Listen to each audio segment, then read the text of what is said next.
बिस्मिल्लाहिर्रहमानिर्रहीम। Dear students, आज का हमारा जो टॉपिक है क्लास सेकेंड ईयर में वो है ग्रुप नंबर 1A। ठीक है, या फर्स्ट ग्रुप इसको हम कहते हैं। पिछले टॉपिक में मैंने आप लोगों को ग्रुप नंबर S और P ब्लॉक के जो एलिमेंट थे उसके बारे में हम पढ़ लें। तो पिछले टॉपिक में आप लोगों को मैंने पीरियड्स के बारे में, थर्ड पीरियड के बारे में आप लोगों को मैंने एक्सप्लेन किया था। आज मैं आप लोगों को ग्रुप नंबर 1 के जो एलिमेंट है उनके बारे में आप लोगों को कुछ इन्फॉर्मेशन में दूंगा। ग्रुप नंबर 1 के जो एलिमेंट है इसमें hydrogen, lithium, sodium, potassium, rubidium, caesium और फ्रांसीसियम ये एलिमेंट्स इसमें आते हैं।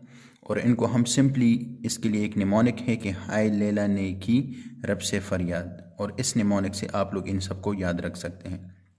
लेकिन यहाँ पर अपने पास एक पॉइंट याद रखें कि ये जो हाइड्रोजन है इनको हम ग्रुप नंबर 1 में कभी शामिल करते हैं और इनको कभी हम इस ग्रुप नंबर 1 से निकाल देते हैं, क्योंकि इसके कुछ सिमिलरिटीज़ हैं ग्रुप नंबर 1 के साथ और कुछ डिससिमिलरिटीज़ हैं, जिसकी वजह से हाइड्रोजन को हम कभी ग्रुप नंबर 1 में शामिल करते हैं और कभी ग्रुप नंबर 1 से रिमूव कर देते हैं। और ये हाइड्रोजन जो है ये मॉडर्न पीरियोडिक टेबल के एक ड्रॉबैक भी है कि इसका कोई स्पेसिफिक पोजीशन नहीं है। अब ग्रुप नंबर 1 के जो एलिमेंट है इसको हम अल्कली मेटल्स भी कहते हैं, और इसको हम अल्कली मेटल्स इस वजह से कहते हैं क्योंकि they form bases with water, therefore they are known as alkali metals, इसको हम कहते हैं। और ग्रुप नंबर 1 में याद रखें, पीरियोडिक टेबल में ग्रुप्स में जितनी भी एलिमेंट्स रखे गए हैं ये on the basis of number of electron in their outer most shells. तो ग्रुप नंबर 1 में वो एलिमेंट्स हैं जिनके आउटर मोस्ट शेल में 1 इलेक्ट्रॉन मौजूद होगा। अगर आप लोग इन सब की इलेक्ट्रॉनिक स्ट्रक्चर ड्रा करेंगे हाइड्रोजन से लेकर फ्रांसीसियम तक, तो आप लोग देखेंगे कि इनके लास्ट शेल में जो लास्ट ऑर्बिटल इनका आ रहा है उसमें 1 इलेक्ट्रॉन है, इस वजह से ये ग्रुप नंबर 1 में मौजूद है। ठीक है, और ये जो ग्रुप नंबर 1 है इसको हम S ब्लॉक एलिमेंट कहते हैं। और ये इनको हम S ब्लॉक एलिमेंट क्यों कहते हैं? बिकॉज इनका जो लास्ट इलेक्ट्रॉन है वो S ऑर्बिटल में एंटर हो रहा है, therefore they are known as S block elements. अब देखिए लिथियम, अगर आप लोग देख ले इसके लास्ट शेल में कितने, लास्ट शेल में या लास्ट ऑर्बिटल में 1 इलेक्ट्रॉन मौजूद हैं, तो ये फर्स्ट ग्रुप के हैं। और इनका लास्ट इलेक्ट्रॉन कौन से शेल में एंटर हो रहा है? S में। सिमिलरली इसका भी S में एंटर हो रहा है और इसका भी S में एंटर हो रहा है। तो ये सब के सब S ब्लॉक के हैं, और इनके लास्ट शेल में अगर आप लोग देख ले तो 1 इलेक्ट्रॉन मौजूद है, जो इंडिकेट कर रहा है कि ये जो एलिमेंट है ये फर्स्ट ग्रुप के एलिमेंट्स हैं। ठीक है, अब इन के हम कुछ फिजिकल प्रॉपर्टीज़ पढ़ेंगे। सबसे जो इनकी जो फिजिकल प्रॉपर्टीज़ हैं, पिछले लेक्चर में मैंने डिटेल के साथ आप लोगों को पीरियोडिक ट्रेंड्स जो आप लोगों को थे वो मैंने एक्सप्लेन किया था, लेकिन यहाँ पर मैं थोड़ा सा मैंने एक छोटा सा चार्ट आप लोगों के सामने बनाया हुआ है, इस पर समझने की कोशिश करें तो वो चीज़ें भी आप लोगों को रिपीट हो जाएंगी। ठीक है, अच्छा देखिए फिजिकल प्रॉपर्टीज़ में हम यहाँ पर इनके जो ट्रेंड्स पढ़ेंगे वो एटॉमिक रेडियस है, फर्स्ट आयोनाइजेशन एनर्जी है, इलेक्ट्रोनेगेटिविटी है और डेंसिटी ऑफ दीज एलिमेंट ये हम पढ़ेंगे। अब देखिए ग्रुप नंबर 1 में जब हम डाउनवर्ड द ग्रुप आएंगे तो आप लोग देखेंगे कि ग्रेजुअली और रैपिडली इनका साइज जो है वो इंक्रीज हो रहा है। क्यों? क्योंकि इनमें number of shell, new shell इनमें ऐड हो रहे हैं। इनमें 1 शेल है, इनमें 2 शेल है, 3, 4, 5, जो ही आप लोग नीचे की तरफ आएंगे तो नंबर ऑफ शेल इंक्रीज होते जाएंगे। और this increase due to increase in number of shells, हमारे साथ क्या हो रहा है, इनका साइज जो है वो इंक्रीज होता जा रहा है। ठीक है, तो इस वजह से इनका एटॉमिक रेडियस बढ़ रहा है। दूसरा ये है कि इनकी जो आयोनाइजेशन एनर्जी है, what is ionization energy? The amount of energy required to remove the electron, the first electron from an atom in isolated state is known as ionization energy. जब हम किसी एटम से, उसके आउटर मोस्ट शेल से electron निकालेंगे तो उसको निकालने के लिए जितनी एनर्जी रिक्वायर्ड होगी उसको हम कहते हैं आयोनाइजेशन एनर्जी, इसको हम कहते हैं। अब जब हम नीचे की तरफ आ रहे हैं तो इनकी आयोनाइजेशन एनर्जी डिक्रीज हो रही है। देखें इसकी आयोनाइजेशन एनर्जी, इसकी आयोनाइजेशन एनर्जी, ग्रेजुअली ये आयोनाइजेशन एनर्जी डिक्रीज हो रही है। ये क्यों डिक्रीज हो रही है? नंबर 1 देखें, आयोनाइजेशन एनर्जी डिपेंड करता है 2 चीज़ों पर, जो कि आप लोगों को मैं पहले बता चुका हूँ। एक है साइज और दूसरा है न्यूक्लियर चार्ज। साइज जितना बढ़ेगा उतना आयोनाइजेशन एनर्जी डिक्रीज होगी। तो आयोनाइजेशन एनर्जी और इनके दरमियान जो है, मैं ऐसे कह सकता हूँ कि इनके दरमियान इनवर्स रिलेशनशिप है। ठीक है, आयोनाइजेशन एनर्जी साइज जब बड़ा होगा तो आयोनाइजेशन एनर्जी कम होगी। तो देखिए साइज़ जितना बड़ा होता जा रहा है आयनाइजेशन एनर्जी डिक्रीज़ हो रही है। इसकी आयनाइजेशन एनर्जी कम क्यों है? क्योंकि इसमें नंबर ऑफ शेल ज़्यादा होंगे, आउटर मोस्ट शेल के जो इलेक्ट्रॉन होंगे उस पर इसका अट्रैक्टिव फोर्स कम से कम होगा, तो वो हम आसानी से निकाल सकते हैं। तो जब आप किसी चीज़ को आसानी से निकालोगे तो कम से कम एनर्जी आप उस पर अप्लाई करोगे, ठीक है। नेक्स्ट है इलेक्ट्रोनेगेटिविटी।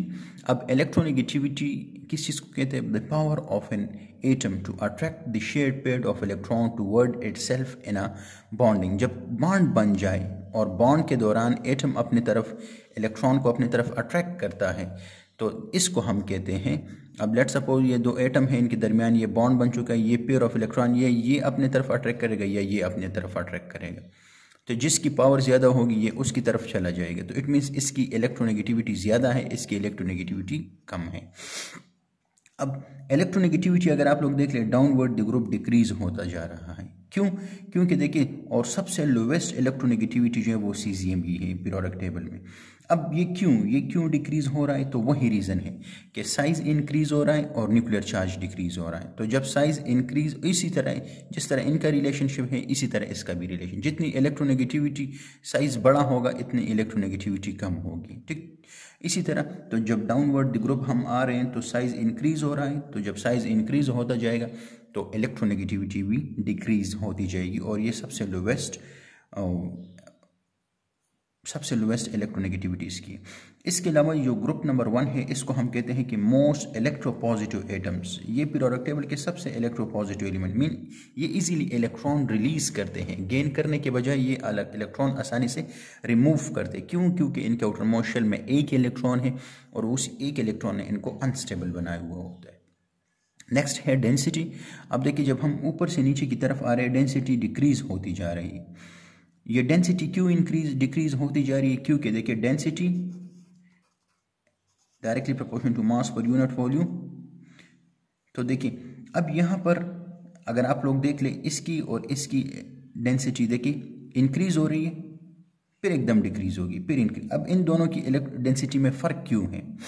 इसकी डेंसिटी ज़्यादा है और इसकी डेंसिटी कम है। इसमें रीज़न क्या है? इसकी रीज़न ये है कि इसमें इतना रैपिडली वॉल्यूम में इंक्रीज हो जाता है जिसकी वजह से डेंसिटी डिक्रीज हो जाती है।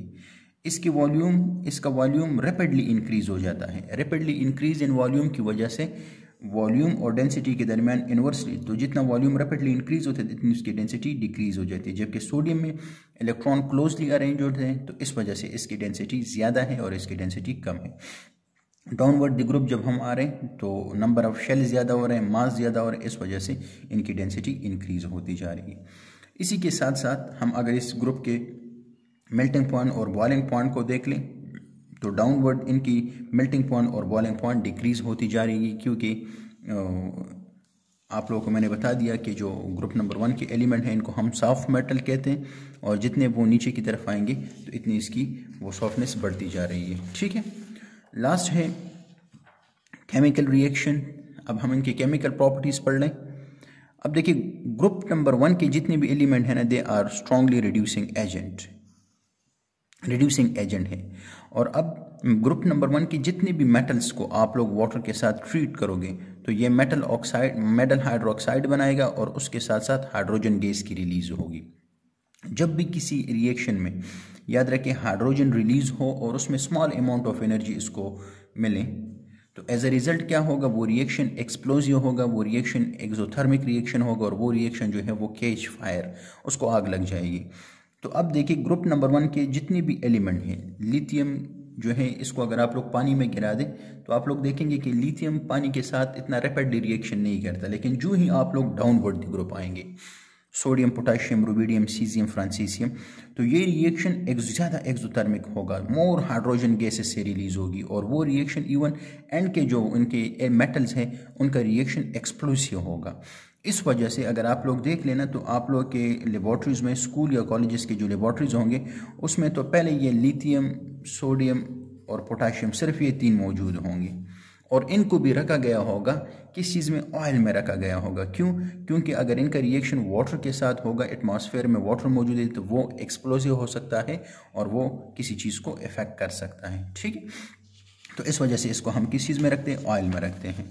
नेक्स्ट ये कि रिएक्शन विद ऑक्सीजन। अब देखिए, रिएक्शन मेटल ऑक्सीजन के साथ जब रिएक्ट करता है तो मेटल ऑक्साइड बनाते हैं, ये इनका एक जनरल रिएक्शन है। लेकिन याद रखिए ग्रुप नंबर 1 के साथ जब ये ऑक्सीजन रिएक्ट करता है तो ये नॉर्मल ऑक्साइड बनाता है, परऑक्साइड बनाता है या सुपर ऑक्साइड बनाता है। Now what is normal oxide?